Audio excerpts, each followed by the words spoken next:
तो मैं सबसे पहले मेरा इंट्रोडक्शन दे देती हूँ, ठीक है।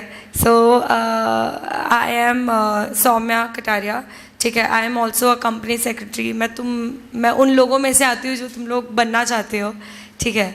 नॉट दैट मैं रोल मॉडल की तरह एक्ट करने वाली हूँ यहाँ पर, ठीक है। सो हम लोग बेसिकली यहाँ पर पढ़ने वाले हैं secretarial audit, due diligence and compliance management, ठीक है। अब एक मिथ जो है वो मैं क्लियर कर देती हूँ। वो मिथ ये है कि हम इस जनरली सब्जेक्ट को बोलते हैं डीडी, ठीक है, क्योंकि जो ओल्ड सिलेबस था उन लोगों का था डीडी। ओल्ड सिलेबस और जो तुम लोगों का सिलेबस है उसमें बहुत ज़्यादा डिफरेंस है, ठीक है, बहुत ज़्यादा डिफरेंस है। तो ओल्ड सिलेबस वाले तुम्हें जितना भी ज्ञान बांटे तुम मत लेना, पहली चीज़, ठीक है।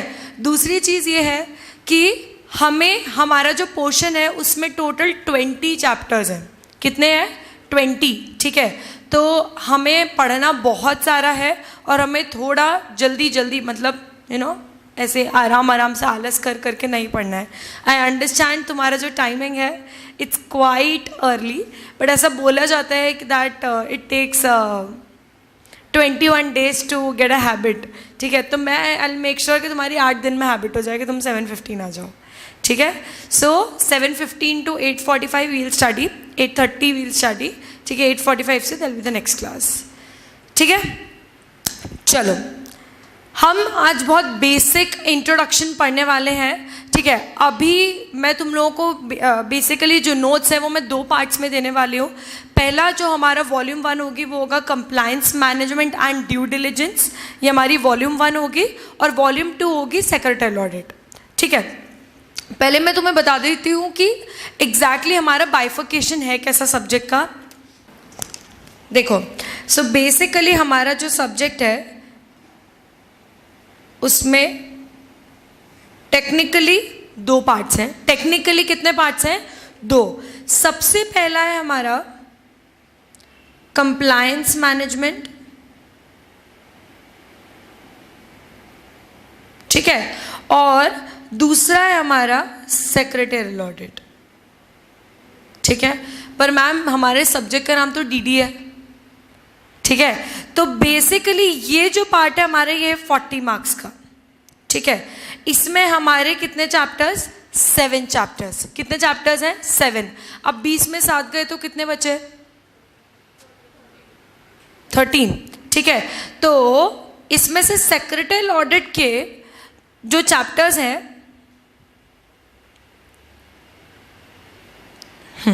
सेक्रेटरियल ऑडिट के जो चैप्टर्स हैं वो है 11, ठीक है। उसके बाद एक चैप्टर है डीडी का और एक और चैप्टर है जो मिसलेनियस चैप्टर है।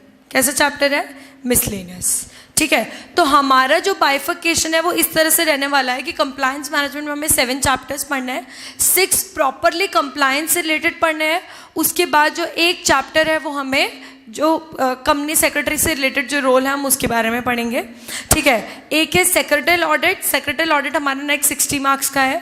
60 मार्क्स में से जो, अच्छा, उसमें कोई बाइफर्केशन नहीं है, उसमें मैंने चैप्टर का बाइफर्केशन तुम्हें बताया है कि 60 में टोटल है 13 चैप्टर, जिसमें से 11 प्रॉपरली ऑडिट के हैं।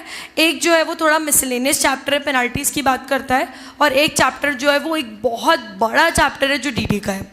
सो टेक्निकली गाइस, अभी यहाँ पर एक खास बात ये है कि ओल्ड सिलेबस में जो ड्यू डिलिजेंस था, जो तुम्हें 11-12 चैप्टर्स थे ओल्ड सिलेबस में, वो सारे 11-12 चैप्टर्स का क्रक्स उन्होंने एक चैप्टर में दे दिया है। तो अब तुम्हें उनसे डबल पढ़ना है, ठीक है। वो डीडी वाला पार्ट भी तुम्हें पूरा ही पढ़ना है, ठीक है। वेटेज कम हो सकता है, अंडरस्टैंड, लेकिन उनको कोई ऑडिट नहीं था, कोई कंप्लायंस मैनेजमेंट नहीं था, इसमें तुम्हें वो सब कुछ पढ़ना है, ठीक है। वेटेज समझ आया? अच्छा, अब खास बात ये है यहाँ पर कि 40 मार्क्स में सिर्फ 7 चैप्टर्स हैं। तो अगर हमने ये 7 चैप्टर्स बहुत अच्छे से कर लिए तो हम 40 मार्क्स तो आराम से स्कोर कर सकते हैं, राइट। ये क्लैरिटी हो गई सबको? पक्का? स्टार्ट करें? चलो देखो, सबसे पहले हम इंट्रोडक्शन पे आते हैं। पहला जो है हमारा चैप्टर, उसका नाम है कंप्लायंस फ्रेमवर्क। क्या नाम है इसका? Compliance framework. सबसे पहले तो तुम बताओ कंप्लायंस का मतलब क्या होता है?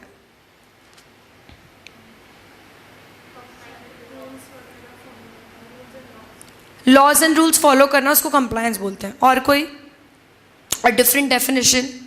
क्या होता है कंप्लायंस? कंप्लायंस, सबसे इतने टाइम से सुन रहे हो कंप्लायंस करना है, कंप्लायंस करना है, कंप्लायंस। क्या होता है कंप्लायंस एग्जैक्टली? बताओ। अच्छा, मेरे को एक बात बताओ, क्या कंप्लायंस का मतलब सिर्फ वो होता है जो गवर्नमेंट ने लॉ बनाया है वो फॉलो करना है, या फिर जो कंपनी इंटरनली पॉलिसीज बनाती है, इंटरनल रूल्स बनाती है, उसको फॉलो करने को भी हम कंप्लायंस बोलते हैं, राइट? तो बेसिकली गाइस कंप्लायंस जो है इसमें दो चीज़ें आती है। फर्स्ट ऑफ ऑल, जो एक्सटर्नल लॉ बनाया गया है, जो गवर्नमेंट ने बनाया है, हमें उससे तो फॉलो करना ही है, क्योंकि वो नहीं करेगी तो गवर्नमेंट वैसे भी अंदर कर देगी।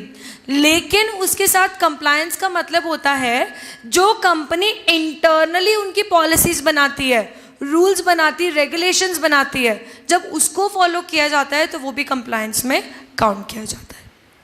आए समझ? तो हमें जब अभी पूरे 7 चैप्टर्स में जो कंप्लायंस पढ़ना है, तो हमें दोनों बातों का ध्यान रखना है कि भाई गवर्नमेंट ने जो लॉ बनाया है वो तो हमें फॉलो करना है, क्योंकि वो तो नॉन कंप्लायंस हो जाएगा। नॉन कंप्लायंस होगा तो गवर्नमेंट आपका गला पकड़ने के लिए खड़ी हुई है। लेकिन साथ में जो बोर्ड है, जो कमिटीज़ हैं, बहुत सारी कमिटीज़ होती है कंपनी में, audit committee, NR committee, nomination remuneration committee, risk management committee, तो ये जो कमिटीज़ इंटरनल पॉलिसीज़ बना रही है वो भी आपको फॉलो करना है, और उन सब को मिलाकर हम क्या बोलते हैं? कंप्लायंस। आया सबको समझ? पक्का? अब कंप्लायंस करना है, कंप्लायंस हो इस बात का ध्यान रखना है, अगर कुछ पॉलिसी बनाई है इसका इम्प्लीमेंटेशन का ध्यान रखना है। तो ये सब जो छोटी छोटी चीज़ें हम करते हैं जिससे हमें ये पता चल जाए कि कंप्लायंस प्रॉपरली हो रहा है, उसको हम बोलते हैं कंप्लायंस मैनेजमेंट। आया सबको समझ? ठीक है, पक्का? तो कंप्लायंस मैनेजमेंट क्या है वो हम आगे डिटेल में पढ़ेंगे, पहले हम कंप्लायंस के बारे में पढ़ते हैं। The board of directors and management must recognize the scope and implication of laws and regulations that apply to the company. ऐसा बोला गया है कि बोर्ड को बहुत ज़्यादा ध्यान रखना चाहिए किस बात पे? The scope and implications of law and regulations that apply to the company. एक कंपनी पर जितने भी लॉ, रूल्स, रेगुलेशंस एप्लीकेबल है, बोर्ड को ध्यान रखना चाहिए। क्यों ऐसा लगता है कि बोर्ड को इसका ध्यान रखना चाहिए? And why only board?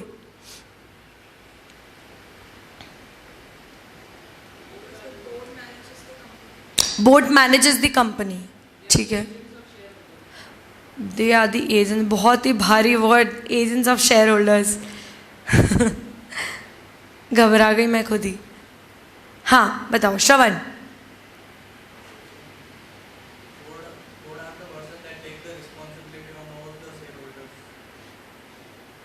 ठीक है, चलो देखो, जो बोर्ड ऑफ डायरेक्टर्स होते हैं ना, हम उनको समझते हैं गवर्निंग अथॉरिटी। हम क्या बोलते हैं उनको? Governing authority. तो बोर्ड के लिए कहीं ना कहीं इस बात का ध्यान रखना पड़ेगा कि सर आप ही तो हो जो कंपनी को मैनेज करने वाले हो, आप ही तो जो कंपनी के रूल्स रेगुलेशंस को गवर्न करने वाले हो। गवर्न करना मतलब ओवरव्यू करना, ध्यान रखना, इम्प्लीमेंटेशन चेक करना। तो बोर्ड ही तो है। हर कोई मतलब कंपनी के एम्प्लॉयज बोर्ड की तरफ देखते हैं। बोर्ड मतलब ये बोर्ड नहीं, बोर्ड ऑफ डायरेक्टर्स की तरफ देखते हैं। सर आपने इम्प्लीमेंटेशन किया क्या? सर आपने पॉलिसीज बनाई क्या? एम्प्लॉय तो देखते ही है, साथ में बाहर की गवर्नमेंट भी बोर्ड को जाके देखती है। कभी तुमने कोई छोटे मोटे एम्प्लॉय की तरफ देखा है कि भाई गवर्नमेंट उसको आके बोल रही है तो इस कंपनी में काम करता है, नॉन कंप्लायंस क्या बाहर है? अनलेस अनटिल उन्होंने फ्रॉड किया है तो फिर गवर्नमेंट उस एम्प्लॉय को अंदर जेल में डालेगी। अदरवाइज अगर कंपनी का नॉन कंप्लायंस होता है तो कौन फंसता है? Board of directors. आया समझ? तो बोर्ड जो होती है गाइस, बोर्ड जो होती है वो क्या होती है? हमेशा गवर्निंग अथॉरिटी। कौन सी अथॉरिटी? Governing authority. मतलब बोर्ड को ही क्या देखना है? कंप्लायंस। आया समझ सबको? पक्का? बहुत अच्छे से, ठीक है। तो अब हम पढ़ते हैं बेसिकली कंप्लायंस मैनेजमेंट या कंप्लायंस मैनेजमेंट सिस्टम। तो सबसे पहले कंप्लायंस मैनेजमेंट सिस्टम क्या करता है? मैनेज करता है। नाम ही क्या है? मैनेजमेंट। तो कंप्लायंस मैनेजमेंट सिस्टम क्या करेगा? मैनेज करेगा। क्या मैनेज करेगा? कंप्लायंस की प्रोसेस को। ठीक है, इतनी आसान डेफिनेशन होती तो हम यहाँ क्यों बैठे होते, करेक्ट। तो अब कंप्लायंस मैनेजमेंट सिस्टम जो है वो एक बहुत बड़ा सिस्टम है, ठीक है, हम लोग ये एथिक्स में पढ़ चुके हैं, ठीक है। कंप्लायंस मैनेजमेंट सिस्टम है, ये इतना बड़ा सर्कल है, पोटैटो इतना बड़ा है। अब ये जो हमारा पोटैटो है कंप्लायंस मैनेजमेंट का, उसमें छोटे छोटे छोटे छोटे पार्टिकल्स होते हैं कंप्लायंस मैनेजमेंट में, पोटैटो में, ठीक है। तो एक पार्टिकल जो हो गया वो हो गया हमारा कंप्लायंस प्रोग्राम, एक पार्टिकल हमारा हो गया कंप्लायंस ऑडिट, एक पार्टिकल हो गया कंप्लायंस सॉल्यूशन, ठीक है। तो ये जो है पूरा पोटैटो, ये पोटैटो का नाम क्या है हमारा, कंप्लायंस मैनेजमेंट सिस्टम। ये हमारे पोटैटो का नाम क्या है, कंप्लायंस मैनेजमेंट सिस्टम। अब ये जो इतना बड़ा आलू है, इसमें छोटे छोटे छोटे छोटे पार्टिकल्स हैं, तो हर पार्टिकल को हमने एक नाम दे दिया। एक पार्टिकल का नाम हो गया कंप्लायंस प्रोग्राम, एक का हो गया कंप्लायंस ऑडिट, एक का हो गया कंप्लायंस सॉल्यूशन। जब हम इन सबको मिलाते हैं, जब हम इन सबको मिलाते हैं तो क्या बनता है, कंप्लायंस मैनेजमेंट सिस्टम। मतलब अगर हम इस पूरी प्रोसेस को हमें मैनेज करना है, अगर हमने ये सब को ध्यान में रख लिया तो हमारी कंप्लायंस प्रोसेस ही पूरी मैनेज हो जाएगी। Which brings us to our again the same definition, a compliance management system manages the entire compliance process of the company. आया समझ सबको, मतलब हमें बस इन तीनों बातों का ध्यान रखना है, programme audit solution.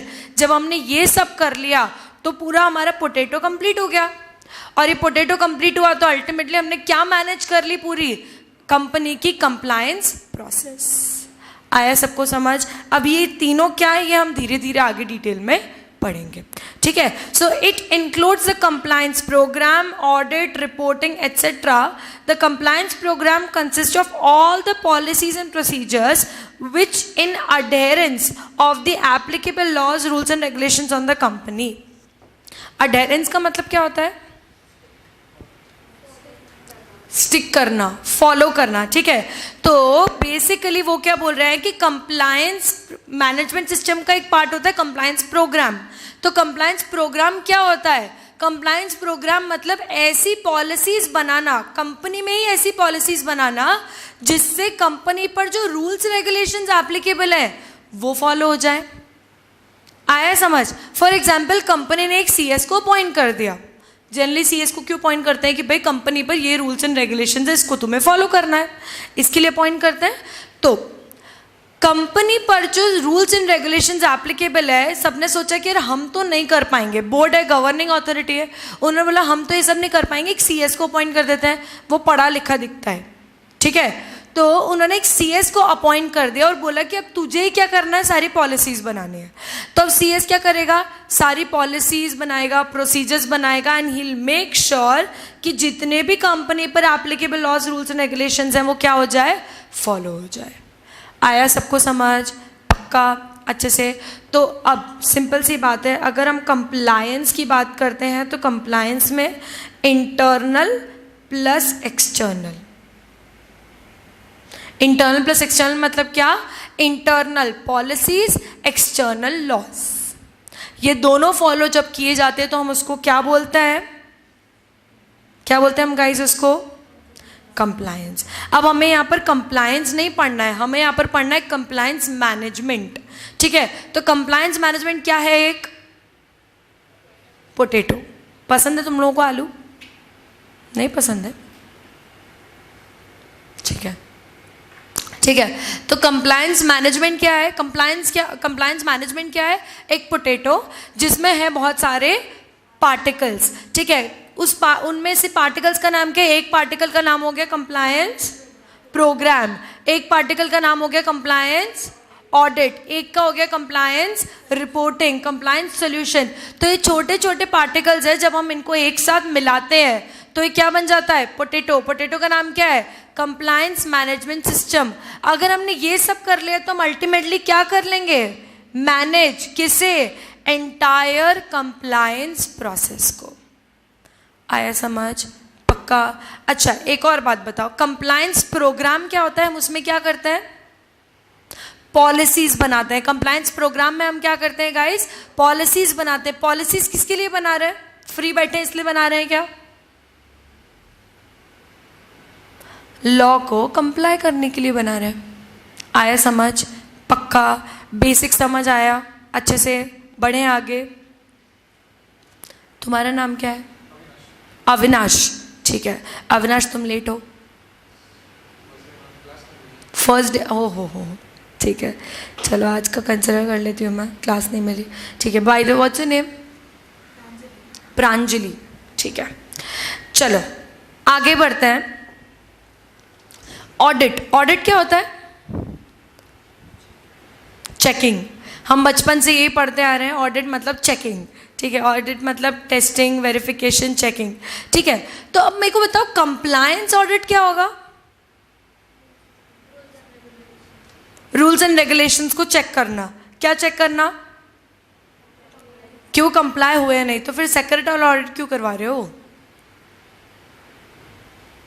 Correct, secretary audit के बारे में सबने पढ़ा है।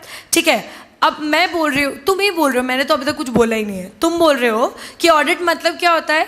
टेस्टिंग। ठीक है, चेकिंग। चेक कर रहे हो क्या कि कंप्लायंस हुआ है या नहीं हुआ है? तो वो तो ऑडिटर भी चेक करता है, secretary auditor.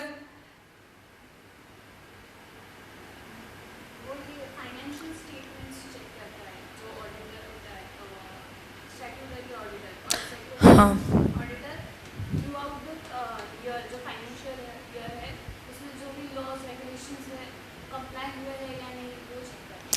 That I understand. जो तुम बोल रहे हो वो एकदम सही है।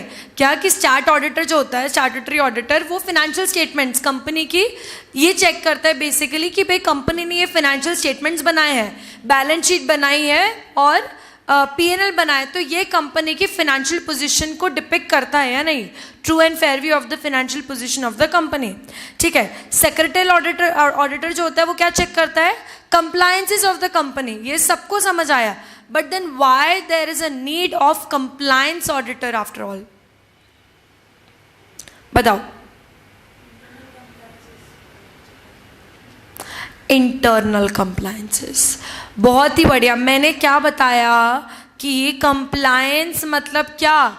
एक्सटर्नल लॉस तो है ही, पर साथ में इंटरनल पॉलिसीज भी फॉलो करनी है।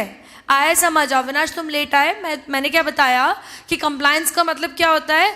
External law. गवर्नमेंट ने बोला कंपनीज एक्ट फॉलो करो, सेबी LODR फॉलो करो। ठीक है, टेक ओवर करो, सेबी SAST फॉलो करो, डिपॉजिटरीज एक्ट फॉलो करो। तो अगर जो गवर्नमेंट है वो हमें बोल रही है कि एक्सटर्नल लॉज फॉलो करने, तो वो तो हमें करनी है। नहीं करोगे तो पीनल प्रोविजंस लगेंगे। ठीक है, but at the same time हमें कंप्लायंस की पॉइंट ऑफ व्यू से ये भी देखना है कि हम क्या फॉलो कर रहे हैं? कंपनी की इंटरनल पॉलिसीज। क्योंकि गाइस कहीं ना कहीं एक बहुत इंपॉर्टेंट होता है, हम अवॉइड करते हैं इस बात को, इग्नोर करते हैं।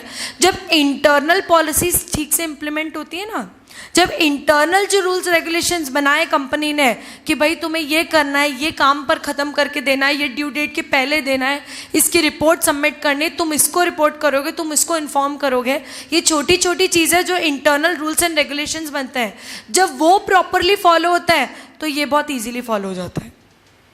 लेकिन जब यहाँ गड़बड़ होती है तो फिर इसके इम्प्लीमेंटेशन में प्रॉब्लम होती है। आया समझ? हम बोलते हैं ना कि तुम पहले खुद को सुधारो, उसके बाद बाहर के लोगों को बोलना। बोलते हैं कि नहीं? Similarly internal rules and regulations follow करो तो एक्सटर्नल लॉज कहीं ना कहीं कंप्लाई हो जाते हैं। कंप्लायंस का मतलब क्या? Follow the internal rules and regulations as well as comply with the external laws. Secretary auditor ये देख लेगा लेकिन ये चेक नहीं करेगा। कंप्लायंस ऑडिटर ये भी चेक करेगा और ये भी चेक करेगा। और एक और चीज, कंप्लायंस ऑडिट रिपोर्ट पर जो सेक्रेटरी ऑडिटर है वो भी रिलाई कर सकता है। आया समझ? मैंने एलिजाबेथ को क्या बनाया? Secretary auditor. मैं खुद कौन हूँ? Compliance auditor. मैंने जो रिपोर्ट बनाई है कि भाई कंपनी ने ये इंटरनल रूल्स रेगुलेशंस फॉलो किए, ये रूल्स रेगुलेशंस फॉलो नहीं किए, एक्सटर्नल कंप्लायंसेस ये अडेयर किए, ये नहीं किए, तो मैं जो रिपोर्ट बनाऊंगी उसको यूज़ कौन कर सकती है? सेक्रेटरी ऑडिटर कर सकती है। आया समझ सबको बहुत अच्छे से? अरे बोलो हाँ है ना, पक्का? बढ़े आगे, ठीक है।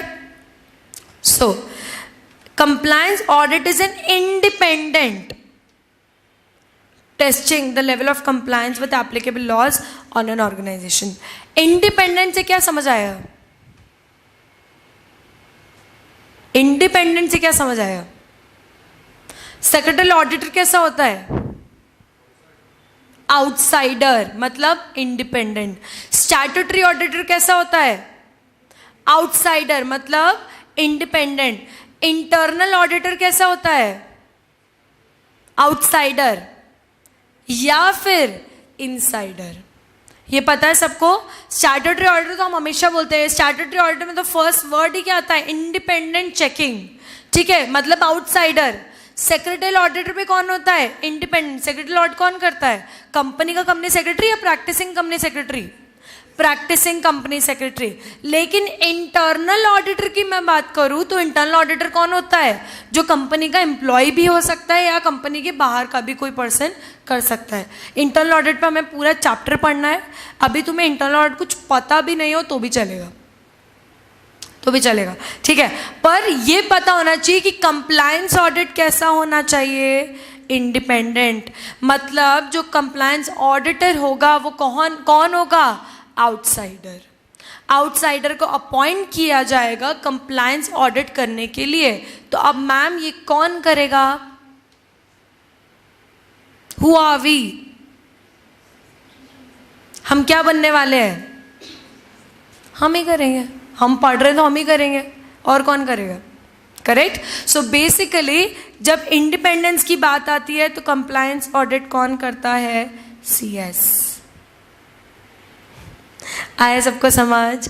पक्का? बहुत अच्छे से बढ़े आगे, चलो ठीक है। अब आगे बढ़ते हैं।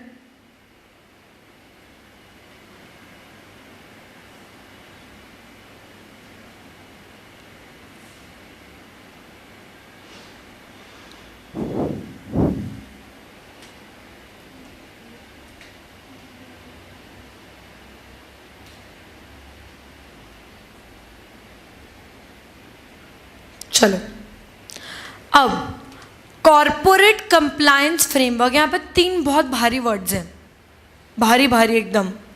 Corporate compliance framework, correct. Corporate मतलब कंपनी, कंप्लायंस मतलब अडेरेंस, फ्रेमवर्क मतलब अडेरेंस टू लॉ, ठीक है, एंड फ्रेमवर्क मतलब सिस्टम, राइट। ये समझ आया? कॉरपोरेट कंप्लायंस फ्रेमवर्क, 3 वर्ड्स है इसमें, की वर्ड्स है इंपॉर्टेंट। कॉरपोरेट मतलब कंपनी, कंप्लायंस मतलब लॉ को कंप्लाई करना, और फ्रेमवर्क मतलब सिस्टम। ये हो गया कॉरपोरेट कंप्लायंस फ्रेमवर्क। एक कंपनी के कॉरपोरेट कंप्लायंस फ्रेमवर्क में, अभी हमने जब कॉर्पोरेट मैनेजमेंट सिस्टम पढ़ा कि भाई एक पोटैटो होता है, उसमें बहुत सारे पार्टिकल्स होते हैं, ठीक है। पार्टिकल्स कौन कौन से? प्रोग्राम, ऑडिट, सोल्यूशन, रिपोर्टिंग, ये सब क्या है? छोटे छोटे क्या है? पार्टिकल्स एक पोटैटो में, कंप्लायंस मैनेजमेंट सिस्टम में, ठीक है। ये जो वर्ड्स हो गए ना, ये बहुत ही जनरल वर्ड्स हैं, आए समझ। लेकिन ये पूरा सिस्टम को करने के लिए एग्जैक्टली आपको क्या करना है? एक कंप्लायंस चार्ट बनाना है, एक कंप्लायंस एडवाइजरी बनानी है और कंप्लायंस स्कोर कार्ड बनाना है। क्या क्या बनाना है? Compliance chart, compliance advisory and compliance score card. मतलब मैंने तुम्हें बोला कि गाइस तुम्हें पढ़ना है, तो ये तो बहुत ही जनरल हो गया। गाइस तुम्हें रोज सुबह 1 घंटा, रात में 3 घंटे पढ़ना है, तो ये क्या हो गया? Exactly what you suppose to do, ठीक है। सिमिलरली जब मैंने बोला कि भाई कंप्लायंस मैनेजमेंट सिस्टम है, तो उसमें स्टार्टिंग से मैंने क्या बोला कि तुम्हें ऑडिट करना है, तुम्हें प्रोग्राम करना है, तुम्हें सोल्यूशन निकालना है, वो सब चीज़ें ठीक है, ये बहुत ही जनरल टर्म्स हो गई। पर उसमें एग्जैक्टली तुम्हें करना क्या है, बनाना क्या है? तुम्हें एक चार्ट बनाना है, तुम्हें एक एडवाइजरी अपॉइंट करनी है, तुम्हें एक स्कोर कार्ड क्रिएट करना है। आया समझ सबको? पक्का? बहुत अच्छे से, अरे बोलो हाँ या ना। ठीक है, चलो इसके पहले हम ये नेक्स्ट वाला जो टॉपिक है वो स्टार्ट करते हैं। इसके पहले मैं तुम्हें एक बहुत ही अच्छी न्यूज़ देना चाहती हूँ। What we have planned is जैसे ही हमारा एक चैप्टर ख़त्म होगा वैसे ही उसकी टेस्ट होगी, फिर एक चैप्टर ख़त्म होगा फिर उसकी टेस्ट होगी, फिर एक चैप्टर ख़त्म होगा फिर उसकी टेस्ट होगी। ठीक है, अब जो जो टेस्ट होती जाएंगी उसकी जो क्वेश्चन पेपर्स हैं वो तुम्हें संभाल के रखने हैं। संभाल के कैसे? जो नोट्स तुम्हें मिलेंगे उसमें स्टेपल कर लेना, ठीक है, हर चैप्टर के बाद, क्योंकि वही जो क्वेश्चंस होंगे वो तुम्हारे इंपॉर्टेंट क्वेश्चंस होंगे। ठीक है, तो अब इसमें हमारे दो डुअल पर्पस होंगे, वो सॉल्व होंगे। पहली चीज़ तो तुम्हारा हर chapter with the class prepare होता जाएगा, बिकॉज अब हाई टाइम स्टार्ट हो चुका है। ठीक है, तुम्हारे एग्जाम 21 दिसंबर से स्टार्ट हो जाएगी। ठीक है, तो अब हाई टाइम स्टार्ट हो चुका है। It's already June, middle of June. ठीक है, सिमरन बिल्कुल सीरियस नहीं हुई पढ़ाई के लिए। ठीक है, तो इसलिए व्हाट आई वांट इज कि अभी ये जो पूरा सब्जेक्ट हर बार चैप्टर खत्म होते से तुम प्रिपेयर कर लो, पहली चीज़। दूसरी चीज़, इसके साथ साथ तुम्हें पता भी चलेगा कि प्रिपेयर कैसे करना है, आंसर्स कैसे लिखना है। बाय द टाइम हमारे 20 चैप्टर्स का टेस्ट होता जाएगा, तुम्हें गाइडेंस मिल जाएगा कि तुम्हें आंसर्स लिखने कैसे हैं। ठीक है, वो मैं तुम्हें गाइड करती जाऊँगी। थर्ड फायदा ये है कि जो चैप्टर्स हैं वो बहुत छोटे छोटे हैं। ठीक है, आई नो 20 चैप्टर्स हैं पर वो बहुत छोटे छोटे चैप्टर्स हैं। मतलब कंप्लायंस मैनेजमेंट जो हमारा 40 मार्क वाला पार्ट है, ऑल्दो उसमें थोड़े से बड़े चैप्टर्स हैं, पर ऑडिट में तो बहुत ही छोटे चैप्टर्स हैं, छोटे छोटे। ठीक है, तो हर 3-4 दिन में तुम्हारी टेस्ट होती रहेगी, कंप्लीट होगा चैप्टर फिर टेस्ट होगी। क्लियर है सबको? पक्का? चलो आगे बढ़ते हैं। चलो आगे बढ़ते हैं नेक्स्ट टॉपिक की तरफ। बेसिकली मैंने क्या बताया कि कॉर्पोरेट कंप्लायंस फ्रेमवर्क में एग्जैक्टली आपको करना क्या क्या है। देखो, एक बार गवर्नमेंट बोलती है तुम लॉ कंप्लाई करो, तो हमने बोला ठीक है कंप्लायंस मैनेजमेंट कर लेंगे, फिर हम लोग कुछ प्रोग्राम बनाएंगे, कुछ ना कुछ तो करेंगे, ऑडिट करवा लेंगे, कुछ तो करेंगे। पर इसमें एग्जैक्टली आपको करना क्या है? What exactly are you doing is compliance chart, compliance advisory and compliance scorecard. आया सबको समझ? अभी कंप्लायंस चार्ट क्या होता है, कंप्लायंस एडवाइजरी क्या होगी, स्कोर कार्ड, ये तीनों चीज़ें हम आगे डिटेल में पढ़ेंगे। ठीक है, उसके पहले मैं और आगे के कुछ पॉइंट्स बताती हूँ कि हमारा कॉर्पोरेट कंप्लायंस फ्रेमवर्क कैसा होता है। मतलब अब जो हम पॉइंट्स पढ़ने वाले हैं गाइस, वो ऐसे पॉइंट्स हैं जो हमें बताएंगे कि एग्जैक्टली जो मैं स्टार्टिंग से पोटैटो कर रही हूँ कि ये हमारा कंप्लायंस मैनेजमेंट सिस्टम है, तो एग्जैक्टली कैसा होता है, उसमें क्या क्या चीज़ें इंक्लूड होती है। ऑडिट होता है तो ऑडिटर क्या करेगा, आया समझ? पॉलिसी प्रोसीजर बनते हैं तो कैसे बनते हैं, कौन बनाता है, ये छोटी छोटी चीज़ें हम इसमें अभी आगे पढ़ने वाले हैं। ठीक है, हमारा जो पहला पॉइंट है वो है कंप्लायंस डैशबोर्ड। डैशबोर्ड समझते हो? वर्ड सुना है डैशबोर्ड? तो मतलब क्या होता है? Something like board. ठीक है,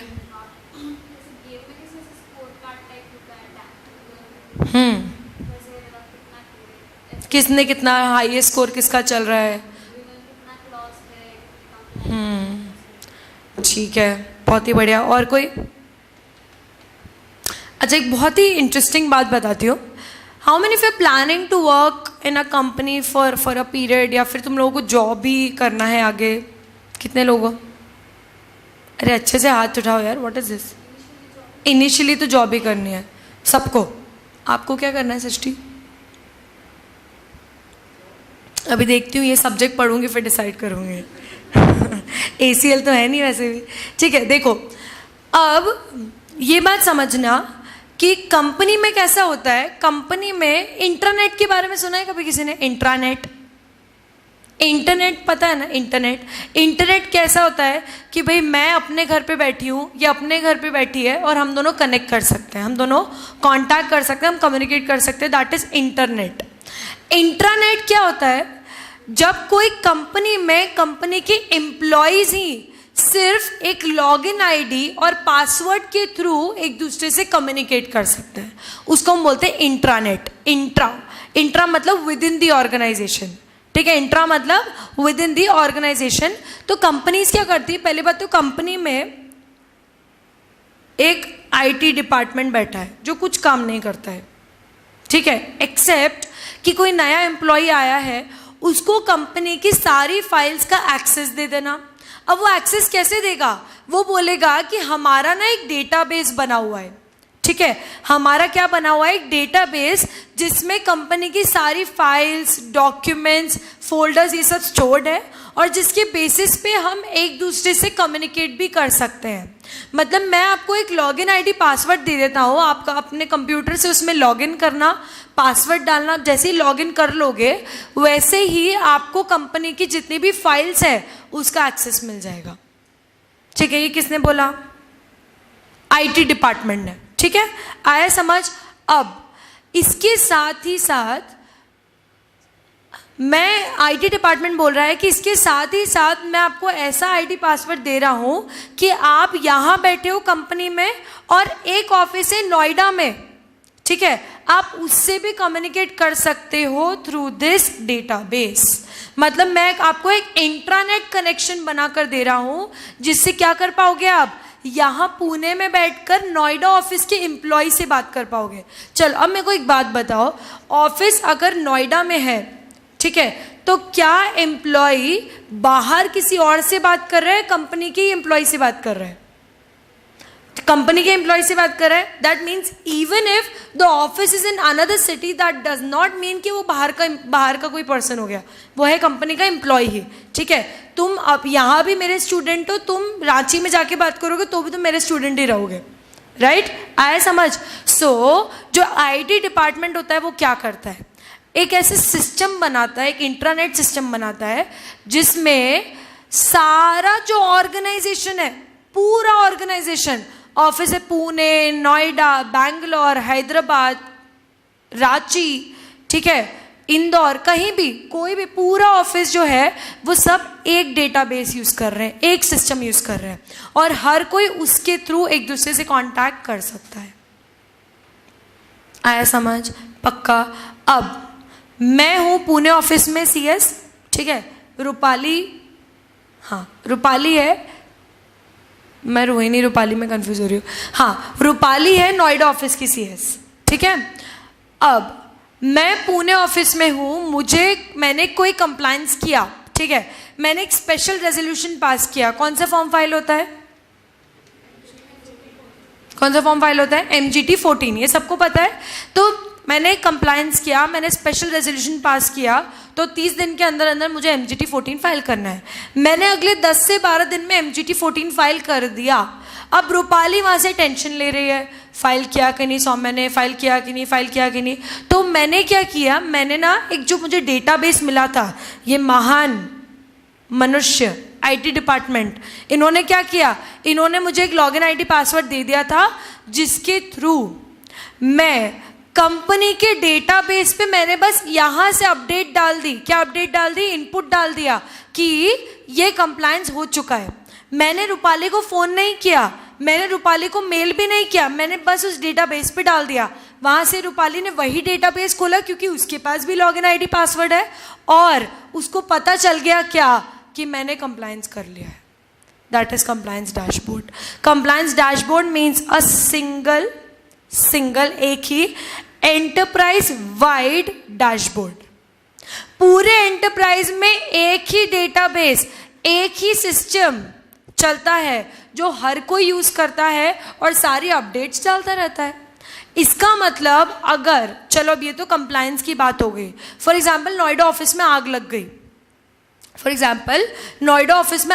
गई, तो सडनली वहाँ का जो HR डिपार्टमेंट के जो एम्प्लॉयज थे उन्होंने क्या किया, उस पर अपडेट कर दिया डैशबोर्ड पे। क्या अपडेट कर दिया कि जो नोएडा ऑफिस है उसमें आग लग गई है। तो यहाँ के जितने भी एम्प्लॉयज है सबको पता चल गया कि नोएडा ऑफिस में आग लग गई है। किसी ने मेल नहीं किया क्योंकि मेल करने की फुर्सत किसको, सब तो आग से बच रहे होंगे, ठीक है, बस एक अपडेट ही तो करना था। तो एक एम्प्लॉय ने उस डैशबोर्ड पे अपडेट कर दिया तो नोएडा ऑफिस के सारे एम्प्लॉयज को भी पता चल गया और पुणे के सारे एम्प्लॉयज को भी पता चल गया।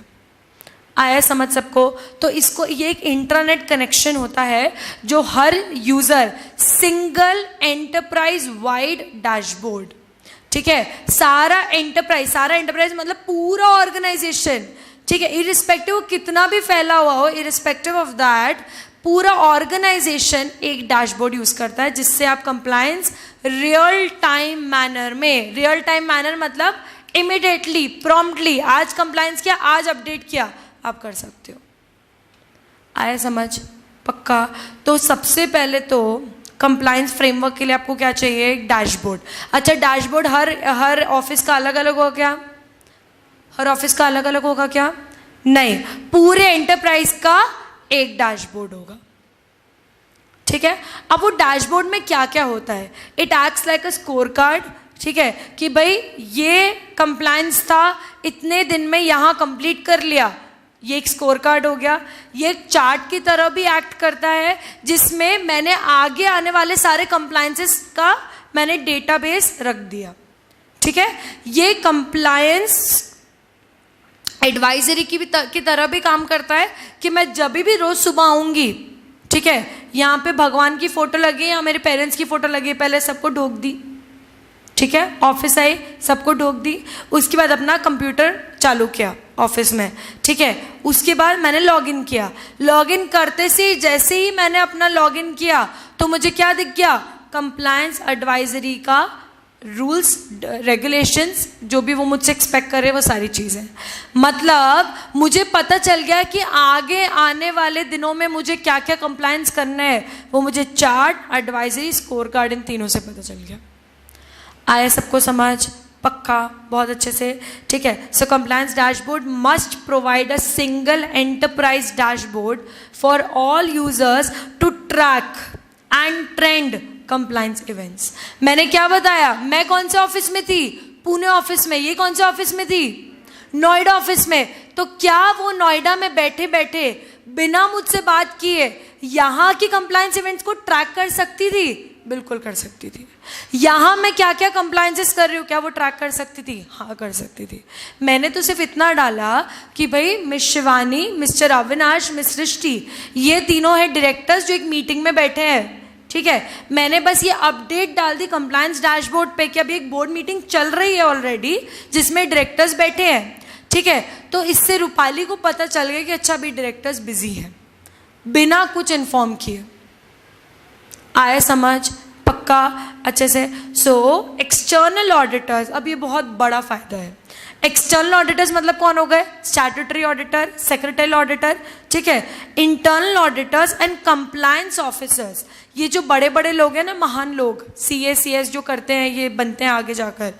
तो ये जो बड़े बड़े लोग हैं, ये लोग इस डैशबोर्ड का, ये लोग भी ID पासवर्ड ले लेते हैं ताकि कौन सा कंप्लायंस कब कब हुआ था ये इनको पता चल जाएगा। आए समझ? MGT 14 मैंने 30 दिन में फाइल किया कि मैंने 30 दिन के बाद फाइल किया, ये मैंने अपडेट किया होगा, ठीक है। तो जब एक्सटर्नल ऑडिटर जब उस डैशबोर्ड का ID पासवर्ड ले लेगा तो उसे भी पता चल जाएगा क्या कि MGT 14 कब फाइल हुआ था, और फिर वो अपनी रिपोर्ट में लिखेगा कि भाई तुम्हारा जो CS है वो इतना ज़्यादा कॉम्पिटेंट नहीं है, वो 30 दिन में फाइल नहीं करता है, वो लेट फीस के साथ 30 दिन के बाद फाइल करता है। आया समझ? तो मैं पता है ना, जो मिनिमम डेज होते हैं, मैक्सिमम डेज होते हैं, उसमें फाइल नहीं किया तो आप लेट फीस के साथ फाइल कर सकते हो। उसकी भी एक लिमिट है 300 डेज़ की, उसके बाद आप फाइल नहीं कर सकते, फिर आपको सेंट्रल गवर्नमेंट का अप्रूवल लगता है। क्लियर है सबको? बहुत अच्छे से, अरे बोलो पक्का? बढ़े आगे। Next is compliance policy and procedure, ठीक है। हमने क्या बनाया था? एक पोटैटो बनाया, नहीं हम बना नहीं सकते हैं पोटैटो, ठीक है। हमने क्या उगाया था? पोटैटो, ठीक है। पता है ना, अंडरग्राउंड स्टेम होती है। हमने क्या उगाया? पोटैटो, ठीक है। अब पोटैटो में बहुत सारे पार्टिकल्स हैं, ठीक है। तो एक पार्टिकल तो हम पढ़ चुके कंप्लायंस डैशबोर्ड, दूसरा पार्टिकल है क्या? कंप्लायंस पॉलिसी एंड प्रोसीजर, ठीक है। तो कंप्लायंस जो हमारा पोटैटो है वो सिस्टम तभी चलेगा जब आपने प्रॉपरली पॉलिसी प्रोसीजर डिजाइन किए गए हैं। अच्छा, ये पॉलिसी प्रोसीजर जो है वो पूरे एंटरप्राइज के लिए समान होने चाहिए, एक जैसे होने चाहिए। It should be same throughout the organisation. Clear है सबको? ensuring that these are in conformity with ever changing rules and regulations is a critical requirement। ठीक है, कुछ कंपनीज क्या करती है ना, अपने अलग ही रूल्स एंड रेगुलेशंस बनाती है जो बाहर के लॉज से मैच ही नहीं करते हैं। आए समझ? कंपनीज क्या करती है, कुछ अपने अद्भुत रूल्स एंड रेगुलेशंस बनाती है जो बाहर के लॉज से मैच ही नहीं करते हैं।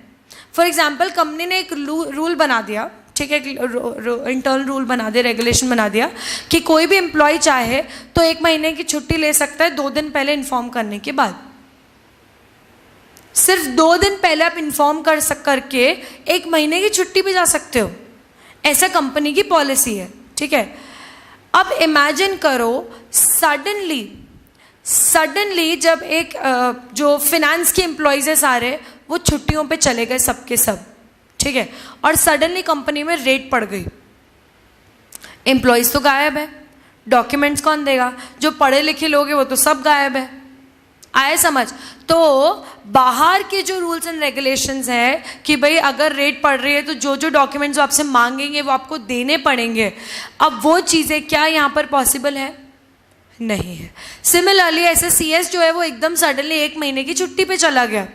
ठीक है, अब उस केस में अगर वो छुट्टी पे चला गया और कंपनी को अब यहाँ पे करना है इशू ऑफ सिक्योरिटीज़ या प्राइवेट प्लेसमेंट करना है या QIP करना है, ऐसा कुछ भी करना है, तो क्या CS अवेलेबल है वो करने के लिए?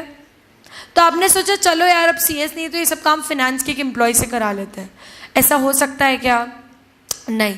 तो पॉलिसी ऐसी बनाओ जो बाहर के रूल से मैच करे, जो बाहर के लॉ से मैच करे। आया समझ सबको? पॉलिसी कैसी बननी चाहिए? हमेशा जो बाहर के लॉज, रूल्स, रेगुलेशंस इन सब से मैच करे। आया समझ सबको? पॉलिसी और प्रोसीजर, इसमें क्या डिफरेंस होता है? P and P बताओ। पॉलिसी क्या होती है, प्रोसीजर क्या होता है? हम जल्दी साथ में बोलते हैं ना, rules and regulations, policy and procedures. ठीक है, तो पॉलिसी एंड प्रोसीजर का क्या डिफरेंस होता है?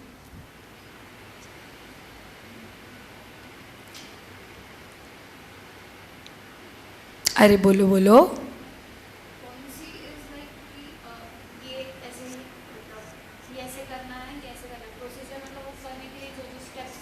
स्टेप्स। ठीक है, अरे सिंपल सी बात है यार। पॉलिसी हमने बनाई कि CS कंप्लीट करने के लिए या फाइनल क्लियर करने के लिए हमें रोज़ 3 घंटा पढ़ना पड़ेगा। ठीक है, ये हमने पॉलिसी बना ली। अब रोज़ 3 घंटा क्या पढ़ना है, कौन से सब्जेक्ट कितना कंप्लीट करना है, कब कौन सी डेट तक कंप्लीट करना है, वो हो गया इम्प्लीमेंटेशन ऑफ द पॉलिसी। ठीक है, so policy is something what you decide to achieve your goal and procedure means implementation of the policy। ठीक है, तो कंप्लायंस के लिए, कंप्लायंस मैनेजमेंट सिस्टम के लिए वो बोलते हैं कि कंप्लायंस की पॉलिसीज और प्रोसीजर्स, पॉलिसी मतलब ऐसे गोल्स ऐसे सेट करो और उसका इम्प्लीमेंटेशन ऐसे देखो कि बाहर के जो रूल्स एंड रेगुलेशंस हैं जो तो आपको करने ही है कंप्लाई, उसके साथ वो मैच करे। आया समझ? पक्का? अरे बोलो। Next, compliance audit. ये तो सबको समझ आई गया है। ऑडिट मतलब कैसी checking? Independent, internal independent checking. ठीक है, कैसी चेकिंग? इंडिपेंडेंट। ठीक है, अच्छा क्या तुम्हें लगता है कि कंप्लायंस ऑडिटर जो होगा वो internal auditor, secretarial auditor, external auditor को कैसे भी हेल्प कर सकता है? कैसे हेल्प करेगा वो? मैं कंप्लायंस ऑडिटर हूँ, ये 3 जो देवियाँ है, ये है external auditor, I mean statutory auditor, secretarial auditor, internal auditor. क्या तुम्हें लगता है कि मैं इन्हें किसी भी तरह से हेल्प कर सकती हूँ कि कोई काम की नहीं हूँ मैं? कैसे? How? I can assist them. अरे मुझे तो कंपनी ने रखा है कि पूरा कंप्लायंस मैनेजमेंट सिस्टम को चेक करना है कि कहाँ गड़बड़ है, कंप्लायंस प्रोग्राम अच्छे से नहीं बना है, सॉल्यूशन अच्छे से नहीं निकला है, रिपोर्टिंग प्रॉपर नहीं हो रही है, कहाँ गड़बड़ है। तो मैं तो पूरे कंप्लायंस मैनेजमेंट सिस्टम को ऑडिट करूँगी। जहाँ भी मुझे छोटा सा लूप होल दिखा मैं इनको बता दूंगी। इनको मैं डायरेक्टली नहीं बताऊंगी, मैं चुगलीखोर नहीं हूँ, मैं एक रिपोर्ट तैयार करूंगी, पर ये लोग मेरी रिपोर्ट पढ़ के अपना डिसीजन ले सकते हैं। आया समझ सबको? तो हाँ, जो कंप्लायंस ऑडिटर होता है वो डायरेक्टली बाकी ऑडिटर्स को नहीं बताता है, वो डायरेक्टली असिस्ट नहीं करता है, पर कंप्लायंस ऑडिटर जो रिपोर्ट बनाएगा उस रिपोर्ट के बेसिस पर जो बाकी ऑडिटर्स है वो अपने डिसीजंस बना सकते हैं। They can rely on a compliance auditor's report. ठीक है, so compliance audit basically internal audit, financial audit, external audit, vendor audit must be facilitated through a real time system. real time system मतलब क्या होता है? Immediately, मतलब वो क्या बोल रहे हैं कि अगर इससे कोई इन्फॉर्मेशन चाहिए तो उसको रियल टाइम में मिलनी चाहिए। रियल टाइम मतलब इमिडिएटली, ऐसे नहीं अभी टाल रहे हैं, हाँ थोड़ा टाइम बाद दे देंगे, तब तक हम मैनिपुलेशन कर दें। आज अगर मुझसे, ये बात हमेशा ध्यान रखना, ऐसे ही होता है कंपनी में कि अगर सेक्रेटरी ऑडिटर ने बोला है मुझे आज कि मैम मैं कंपनी की एक एम्प्लॉय हूँ और मुझे बोला है कि मुझे इस डेट के इस बोर्ड मीटिंग के मिनट्स चाहिए, तो मुझे उसे हाथों हाथ इमिडिएटली रियल टाइम में देने पड़ेंगे, रादर देन मैं बोलूँगी हाँ अभी एक हफ्ते बाद देती हूँ, जब तक मैंने फटाफट मिनट्स बना लिए। फिर कहाँ का कंप्लायंस चेक हुआ? आ रहा है समझ में? तो जो इंटरनल ऑडिटर, एक्सटर्नल ऑडिटर, जो भी ऑडिटर्स होते हैं, उनको सब चीज़ रियल टाइम में मिले, इसका भी ध्यान कौन रखता है? Compliance auditor. आया समझ सबको? ठीक है, so audits are no more an annual activity in corporations offer appropriate audit capabilities. ठीक है, तो अभी कोई हमेशा अब कोई एनुअल एक्टिविटी नहीं रही है। ठीक है, अभी साल भर चलता रहता है ऑडिट थोड़ा थोड़ा, तो साल भर कौन करता रहेगा? Compliance auditor. कंप्लायंस ऑडिटर साल भर सारी चीज़ों को ऑडिट करता रहेगा ताकि रियल टाइम में जो एक्सटर्नल ऑडिटर आ रहा है उसको सब कुछ मिल जाए। आया समझ सबको? पक्का? अच्छे से? तो कितने पॉइंट्स पढ़े हमने? पहला क्या? हाँ तो तेज बोलो ना। अच्छा, नाश्ता वाश्ता करके आए हो? किसी ने कुछ भी नहीं खाया है? चलो, ऐसे तो नहीं चल पाएगा। देखो, मतलब मुझे थोड़ी सी आवाज़ की आदत है, मुझे ऐसा लग रहा है मेरी आवाज़ अभी भी तेज़ है विदाउट माइक अगर मैं बोलूँगी तो। ठीक है, तो पहला क्या है हमारा? Compliance dashboard. डैशबोर्ड मतलब क्या? Single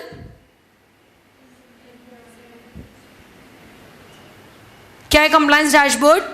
single enterprise wide dashboard, जिसमें हम क्या करते हैं? रियल टाइम में सारे कंप्लायंसेस को ट्रैक कर सकते हैं, उसको अपडेट कर सकते हैं। इसमें तुम आगे ये भी एक्सप्लेन कर सकते हो कि सर अगर कोई एम्प्लॉयज अलग अलग लोकेशंस पर बैठे हैं, जस्ट बिकॉज एक सिंगल एंटरप्राइज वाइड डैशबोर्ड है जो हर कोई सेम यूज कर रहा है, so two people can have updates of each other on that dashboard without communicating और विदाउट कॉन्टैक्टिंग थ्रू ईमेल। ठीक है, तो दो एम्प्लॉयज अलग अलग, अच्छा एक एम्प्लॉय है पुणे में इंडिया में और एक है यूएस में शिकागो में, ठीक है, तो भी वो सिंगल एंटरप्राइज वाइड डैशबोर्ड है, तो उसके बेसिस पे वो उसमें जो इंटरनेट है उसके थ्रू वो कनेक्ट कर सकते हैं।